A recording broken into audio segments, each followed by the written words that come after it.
कांग्रेस पार्षद अनवर कादरी, जिसे अनवर डकैत भी कहा जाता है, वो पिछले 1 महीने से फरार है और उस पर जो आरोप है वो काफी गंभीर है। लव जिहाद के लिए फंडिंग के आरोप हैं, लड़कों को पैसा देकर हिंदू लड़कियों को टारगेट करवाने के आरोप हैं। और एडिशनल डीसीपी इंदौर राजेश दंडोतिया जी हमारे साथ हैं, जो लगातार इस मामले को इन्वेस्टिगेट कर रहे हैं, लगातार उन्होंने एक्शन लिया है। सर, ये मामला सबसे पहले प्रकाश में कब आया कि अनवर कादरी इस तरह से लव जिहाद के लिए फंडिंग करवा रहा है, लड़कों को पैसे देता है कि हिंदू लड़कियों को टारगेट करो? देखिए, फरियादियाँ जो हैं इनके द्वारा थाना बाड़गंगा में रिपोर्ट की गई थी कि उनके साथ 2 लड़कों के द्वारा दुष्कर्म किया गया था। तो इस पर से दुष्कर्म की विभिन्न धाराओं में केस रजिस्टर्ड कर लिया गया था। फिर उसके बाद एक वीडियो वायरल हुआ था जिसमें जो दोनों आरोपी थे, दोनों आरोपी का एक वीडियो वायरल हुआ था जिसमें ये आरोप लगाए गए थे कि इसके द्वारा पैसे की बात कही गई है, फंडिंग की बात कही गई है। तो इस पर से इन्वेस्टिगेशन में जो वीडियो वायरल हुआ था उसमें पूछताछ के दौरान उसमें अनवर कादरी को आपराधिक षड्यंत्र का दोनों ही प्रकरणों में आरोपी बनाया गया और उसके बाद उनके फैक्ट्स को जो आरोप लगाए गए हैं उनको इन्वेस्टिगेशन में ले लिया गया है। और फिर उसके बाद लगातार उसकी गिरफ्तारी के प्रयास की जा रही थी, दबिश दी गई थी, लेकिन वो नहीं मिला। तो इस पर से डीसीपी जोन 3 हंसराज सर के द्वारा इसकी गिरफ्तारी पर 10,000 रुपये का इनाम कर दिया गया था।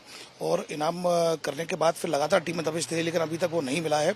ऐसी स्थिति में फिर इसका एक एनएसए का प्रकरण भी भेजा गया था सदर बाजार थाने के द्वारा और एनएसए भी उसका उनका ऐसा कर दिया गया है, कलेक्टर महोदय के द्वारा उसका एनएसए भी कर दिया गया है। तो एनएसए का वारंट भी जारी हो गया है।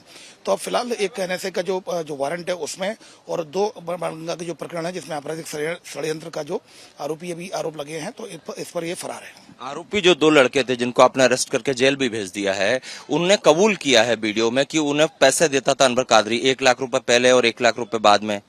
ये पूछताछ में ये उनके द्वारा जो वीडियो वायरल हुआ था उसमें भी वीडियो वायरल में ये बात आई थी और पूछताछ में भी इस तरह के कुछ संकेत मिले हैं, क्योंकि इन्वेस्टिगेशन पॉइंट ऑफ व्यू से अभी इसको सीक्रेट रखा गया है। और इसमें इन्वेस्टिगेशन में जो फैक्ट्स आएंगे, इन सारे फैक्ट्स को लिया गया है और उस पर इन्वेस्टिगेशन की जा रही है। क्या इसने जो एक गैंग बना रखा था लव जिहाद के लिए या फंडिंग का जो था, इसमें और भी आरोपी हो सकते हैं या और भी पीड़िताएं लड़कियां हो सकती हैं? देखिए, अगर फरियादियां होती तो डेफिनेटली अभी वो रिपोर्ट करती, कहीं ना कहीं थाने पर संपर्क करती, पर अभी तक इस तरह फरियादियों के द्वारा संपर्क नहीं किया गया। पर अगर कोई संपर्क करता है तो डेफिनेटली उसमें कार्रवाई की जाएगी। और चूंकि इसमें और कितने लोग इन्वॉल्व हैं ये इन्वेस्टिगेशन का विषय है। अनवर कादरी के पकड़े जाने के बाद स्थिति क्लियर होगी। अनवर कादरी को फंडिंग कहीं और से भी आ रही थी क्या? इतना पैसा उसके पास आ कहां से रहा था? देखिए, इस तरह की अभी इन्वेस्टिगेशन में कोई बात नहीं आई है, क्योंकि जैसा कि मैंने बताया कि इनके द्वारा ये नाम बताया गया था। अब उसके जब आइडेंटिफाइड किया जाएगा, जब उसको पकड़ा जाएगा तो पूछताछ में बातें सामने आ सकती है। अच्छा, एक अंतिम सवाल है, भगोड़ा अनवर कादरी कहाँ है और आपकी कितनी टीमें से पकड़ने के लिए कोशिश कर रही हैं? इसमें एक स्पेशल टीम लगाई गई है कुल मिलाकर, जो कि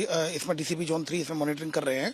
इसमें एक स्पेशल टीम के साथ 3 टीमें और लगी, कुल मिलाकर 4 टीमें लगाई गई हैं जो लगातार प्रयास कर रही हैं उसकी गिरफ्तारी के। चलिए, राजेश दंडोतिया जी है, इनका साफ तौर पर कहना है कि 4 टीमें, स्पेशल टीमें इंदौर पुलिस की आरोपी अनवर कादरी जो कि लव जिहाद के लिए फंडिंग करता था उसको अरेस्ट करने के लिए ग्राउंड पर काम कर रही हैं। कैमरामैन संजय अंकिल के साथ Satyaved Singh, Republic Media Network, Indore.